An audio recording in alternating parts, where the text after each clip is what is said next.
Nous sommes le 27 mai 2018. Lors d'une douce après-midi de printemps à Monaco, Daniel Ricciardo accomplissait son rêve. Après plusieurs années de frustration, il devenait, à 28 ans, vainqueur du prestigieux Grand Prix de Monaco. S'ensuivait alors un plongeon mémorable dans la piscine Red Bull et des célébrations jusqu'à tard dans la nuit. En bref, c'était le moment de gloire de Daniel Ricciardo. 4 ans plus tard, le contraste est saisissant. Si Red Bull est toujours présent sur la plus haute marche du podium de Monaco, Daniel Ricciardo, lui, traîne sa monoplace à une bien triste 13e place. Depuis qu'il a rejoint McLaren la saison dernière, la carrière de l'Australien connaît un sacré coup d'arrêt, si l'on accepte cette parenthèse enchantée du Grand Prix de Monza en 2021. L'année dernière, il a connu une adaptation très difficile à sa nouvelle monoplace, et cette saison, ça semble être encore pire. La comparaison avec son coéquipier Lando Norris fait très mal, et la différence de points au classement est déjà conséquente. Il se murmure même que Zak Brown, le patron de McLaren, songerait à remplacer Daniel Ricciardo par un autre pilote l'année prochaine. Les noms de Colton Herta, Pato Howard et Pierre Gasly sont évoqués. Daniel Ricciardo est pourtant un excellent pilote, qui a remporté pas mal de courses et a un palmarès supérieur à celui de bon nombre de ses collègues, mais le mariage avec McLaren ne semble jamais avoir fonctionné. C'est une déception pour ce pilote, qui a tant brillé chez Red Bull. Finalement, la question qui se pose, c'est pourquoi est-ce que ça ne marche pas? Est-ce que la McLaren ne correspond tout simplement pas à Ricciardo? Norris, l'enfant de l'écurie, bénéficie-t-il d'un traitement de faveur? Daniel a-t-il tout simplement atteint ses limites? Pour répondre à ces questions, je pense qu'il faut comprendre qui est réellement Daniel Ricciardo. Pour cela, j'ai envie de commencer par faire un retour en arrière sur sa carrière et son évolution depuis ses jeunes années jusqu'à son arrivée en F1. On fera ensuite une analyse de ses années chez Red Bull, Renault et McLaren et je vous donnerai mon avis sur ce qui cloche pour Daniel Ric. Avant ça, je vous invite comme d'habitude à vous abonner. Je sais que je suis relou avec ça, mais c'est la meilleure façon de soutenir la chaîne, qui existe grâce à vous. Allez, ceci étant dit, sans plus attendre, voici l'histoire de Daniel Ricciardo. Daniel Joseph Ricciardo est né le 1er juillet 1989 à Perth, la plus grande ville de l'ouest de l'Australie. Son père est un pilote de course qui roule dans différentes catégories de sport auto dans les années 80 et 90. Il emmène avec lui son fils sur les circuits et passe ensemble leur week-end sur les routes de la côte ouest australienne. Fasciné par le monde du sport automobile, Daniel prend part à ses premières compétitions de karting à 9 ans. C'est un très bon pilote de kart. Il remporte un bon nombre de trophées en Australie, ce qui lui ouvre assez rapidement les portes des championnats de monoplace, à commencer par un championnat de Formule Ford en 2005. Ses capacités et son style de pilotage sont remarqués, à tel point qu'il obtient une bourse pour participer à la Formule BMW asiatique, qui est une compétition internationale plutôt relevée à l'époque, et surtout particulièrement suivie par les écuries européennes.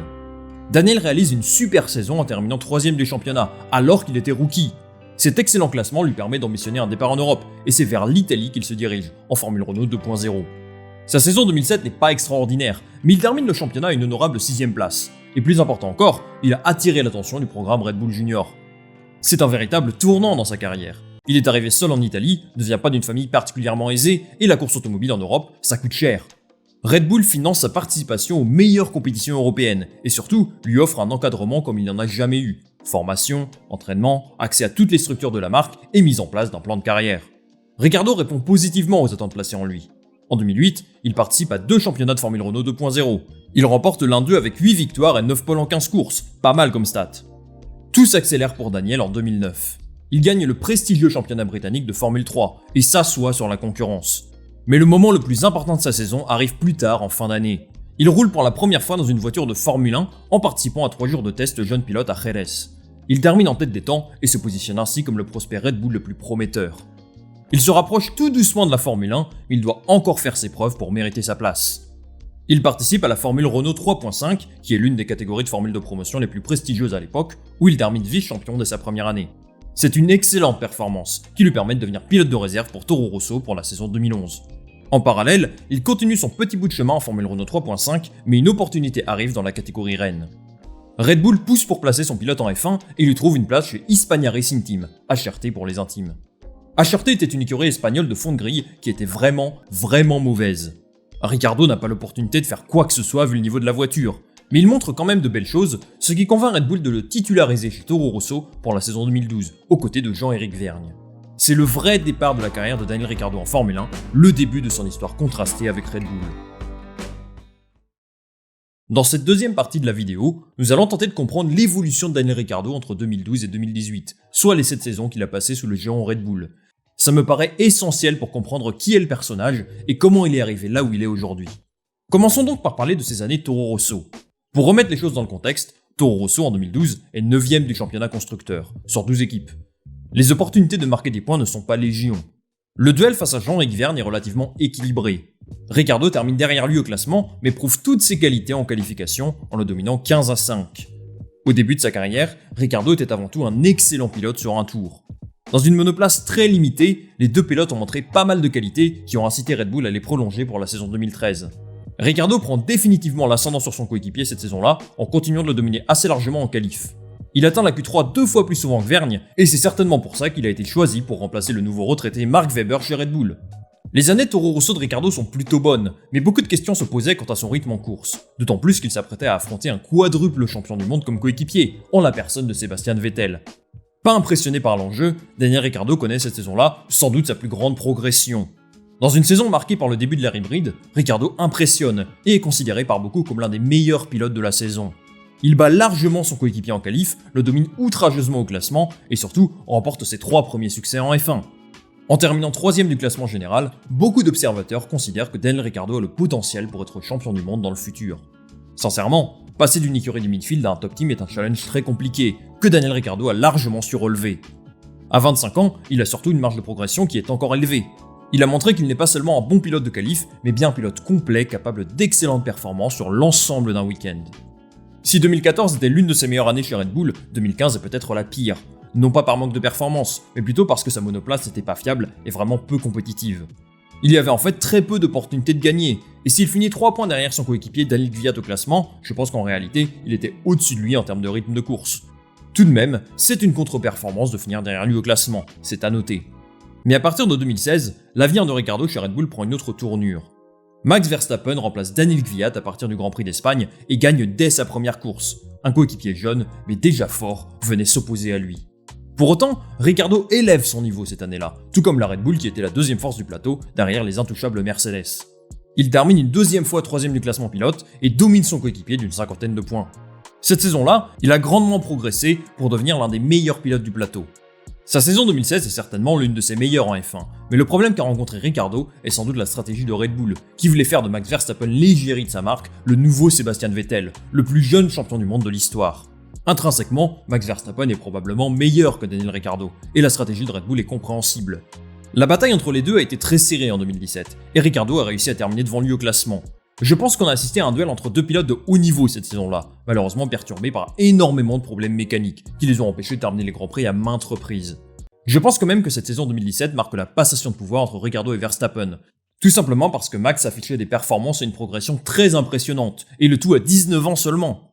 Une sensation qui s'est confirmée en 2018. Verstappen est devenu, aux yeux de Red Bull, le leader de l'équipe. Ricciardo a eu, encore une fois, un nombre de soucis mécaniques absolument incroyable, mais son coéquipier avait un rythme au-dessus de son niveau. Pas forcément aidé par la stratégie de Red Bull, Ricciardo choisit de ne pas prolonger l'aventure avec son écurie de toujours, critiquant le manque de confiance de ses dirigeants, ou plutôt le traitement de faveur beaucoup trop évident accordé à Verstappen. Souhaitant voler de ses propres ailes, notre ami signe chez Renault pour ce qui est de toute évidence une régression. Quitter un top team pour une écurie de midfield, c'est un move très risqué. Le bilan de son aventure chez Red Bull est sans aucun doute très bon. Il a connu une progression linéaire pour devenir un pilote complet, capable d'évoluer à un niveau très élevé. C'est ça Daniel Ricciardo. Je pense qu'il avait moyen de se battre pour un titre de champion du monde s'il avait eu la monoplace pour le faire.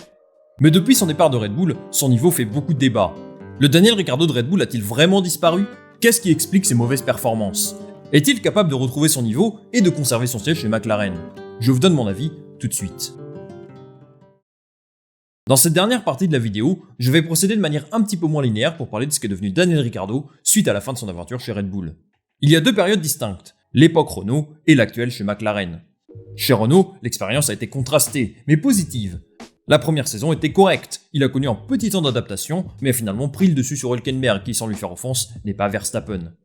2020 était une saison extraordinaire. 5ème du championnat, 2 podiums, il a porté son écurie, et on se disait que la meilleure version de Danny Ric était de retour. Son association avec Lando Norris chez McLaren faisait déjà rêver. Mais entre ces deux pilotes, ce n'est pas forcément celui qu'on attendait qui a brillé. Depuis 1 an et demi, Norris est bien meilleur que son aîné, et même cette victoire décrochée à Monza n'est pas suffisante pour embellir son aventure chez McLaren. Alors comment se fait-il qu'un pilote aussi fort il y a seulement quelques saisons soit devenu tout d'un coup si décevant? Pour comprendre les raisons de cette méforme, il faut d'abord regarder une saison en arrière. L'année dernière, Ricciardo qualifiait sa monoplace de particulière à conduire, et décrivait une expérience de pilotage totalement différente.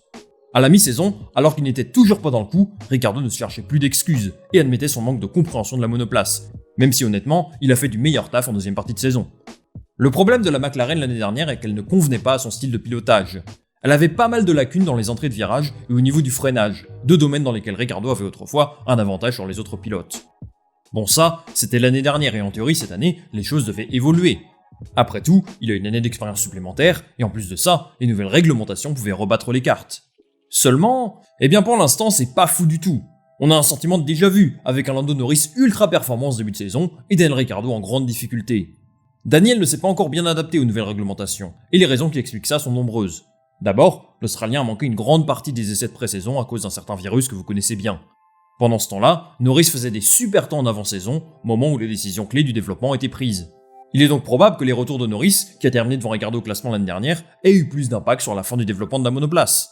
Évidemment, ce n'est qu'une hypothèse, je ne suis pas dans les bureaux de McLaren malheureusement, mais c'est possible que ça ait eu un impact. Ensuite, il faut mettre en avant les caractéristiques des circuits qui, jusqu'à présent, ne permettent pas à Daniel Ricciardo de se mettre en lumière. On l'évoquait tout à l'heure, il a beaucoup de problèmes avec cette monoplace dans les virages, surtout les virages lents, et entre Miami, Barcelone et surtout Monaco, on a quand même été servi à ce niveau-là. Sur des circuits à haute vitesse, que l'on verra dans les prochaines semaines, l'écart de vitesse entre Norris et Ricciardo ne devrait pas être aussi important. On peut également se poser des questions sur le développement de la monoplace pendant l'intersaison. Ricciardo n'a jamais vraiment semblé satisfait des évolutions apportées, à tel point qu'on peut se demander si ces demandes ont été écoutées. Est-ce que son écurie veut l'aider finalement ? Quand tu as un jeune pilote en progression constante, qui a peut-être les qualités d'un futur champion du monde, est-ce qu'il ne vaut pas mieux privilégier un développement qui mettra davantage ses qualités en avant ? La perspective de réussir à long terme avec Norris, qui est ce contrat avec l'écurie jusqu'en 2025, c'est l'objectif de McLaren. Les caractéristiques de la monoplace peuvent être remises en cause, mais finalement, la source du problème ne serait-elle pas Daniel Ricciardo lui-même ? Ce n'est pas un secret, depuis qu'il a rejoint McLaren, il n'est absolument pas en confiance. Quand on connaît son parcours et ses capacités, difficile de l'imaginer heureux de ses performances. Il est bloqué dans une sorte de cercle vicieux dont il ne semble pas en mesure de sortir. Ricciardo n'a pour l'instant pas produit les résultats espérés, peu importe les raisons derrière ça. Ce n'est donc pas surprenant de voir Zak Brown regarder du côté de l'IndyCar pour le remplacer, surtout quand on connaît les ambitions commerciales et marketing de McLaren aux États-Unis. Colton Herta et Pato O'Ward sont des jeunes pilotes prometteurs qui représentent tous les deux le continent nord-américain. Ce sont donc des prétendants sérieux à son siège, tout comme Pierre Gasly, qui serait plutôt un choix d'un pilote confirmé en F1. Ajoutez à ça que le salaire de Ricciardo est beaucoup plus conséquent que ces trois-là, on comprend les motivations de Zak Brown. Cependant, n'enterrez pas Ricciardo trop vite. Il a suffisamment prouvé ses capacités par le passé, et son palmarès parle pour lui. La saison est encore longue, et s'il souhaite conserver sa place de titulaire, il devra montrer autre chose que ce qu'on a vu jusqu'à présent. J'aimerais pouvoir vous dire qu'on reverra un jour le meilleur Daniel Ricciardo, celui qui s'imposait comme numéro 1 de Red Bull, en lieu et place de Sébastien Vettel, celui qui donnait du fil à retordre à Max Verstappen, mais honnêtement, je ne suis pas sûr que ça se produira. Quoi qu'il arrive, j'espère qu'il pourra encore nous prouver qu'il est toujours capable de performances extraordinaires, même si ce n'est que le temps d'un Grand Prix, comme cet après-midi de septembre à Monza. L'avenir nous le dira. Les amis, c'est la fin de cette vidéo. Merci beaucoup de l'avoir regardé. Dites-moi en commentaire votre avis sur la saison de Daniel Ricciardo et si vous pensez qu'il va réussir à conserver son siège l'année prochaine. Comme d'habitude, n'hésitez pas à partager, liker et à vous abonner si vous souhaitez soutenir mon travail. Moi, je vous retrouve la semaine prochaine pour une nouvelle vidéo. Salut, à la prochaine.